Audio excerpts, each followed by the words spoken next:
السلام علیکم ورحمۃ اللہ وبرکاتہ۔ محترم دوستو، بنی اسرائیل کے تعلق سے بات چل رہی تھی۔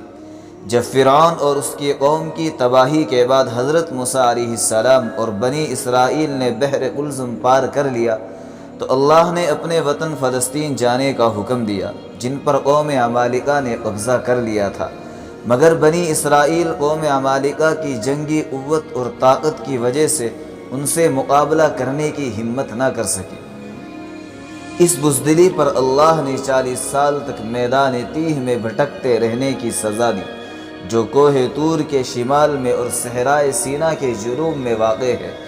اللہ نے اس جلیل القدر نبی کی برکت سے 12 قبیلوں کے لیے 12 چشمے جاری کر دیے،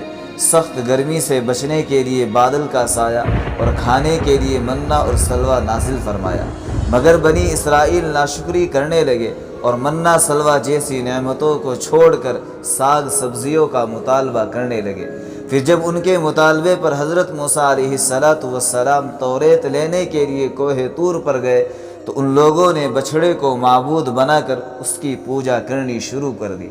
اس شرک اور بت پرستی کی معافی اور توبہ کے لیے ایک دوسرے کو قتل کرنے کا حکم دیا گیا، جس کے نتیجے میں 3000 یا 70,000 افراد قتل کیے گئے۔ غرض نافرمانیوں کی وجہ سے یہ قوم 40 سال تک ارض مقدس یعنی فلسطین میں داخل نہ ہو سکی۔ اللہ نے 4 مشہور آسمانی کتابوں میں سے تورات حضرت موسیٰ علیہ السلام کو بنی اسرائیل کی ہدایت کے لیے عطا فرمائی۔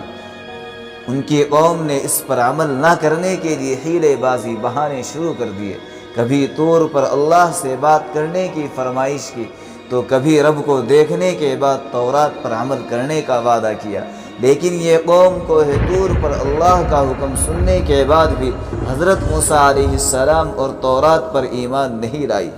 پھر کھلم کھلا اللہ کو دیکھنے کے مطالبے پر غضب خداوندی کی وجہ سے 70 افراد کو جلا کر ہلاک کر دیا گیا۔ اس کے بعد حضرت موسیٰ علیہ السلام کی دعا پر دوبارہ زندہ کیا گیا اور ان کے سروں پر طور پہاڑ کو بلند کر کے تورات پر عمل کرنے کا وعدہ لیا گیا۔ ان کو ہفتے کے دن عبادت کرنے کا حکم دیا اور مچھلی کا شکار کرنے سے منع کیا گیا، مگر افسوس یہ قوم حضرت موسیٰ علیہ السلام کے کسی حکم پر عمل تو کیا کرتی، بلکہ قدم قدم پر آپ کو ستانے، ظلم اور زیادتی میں حد سے بڑھتی چلی گئی۔ بالآخر حضرت موسیٰ علیہ السلام بنی اسرائیل کی تکلیفوں پر صبر اور ان کی ہدایت اور اصلاح کی کوشش کرتے ہوئے 120 سال کی عمر میں وفات پا گئے اور فلسطین کے مقام اریحہ میں سرخ ٹیلے کے قریب دفن کیے گئے۔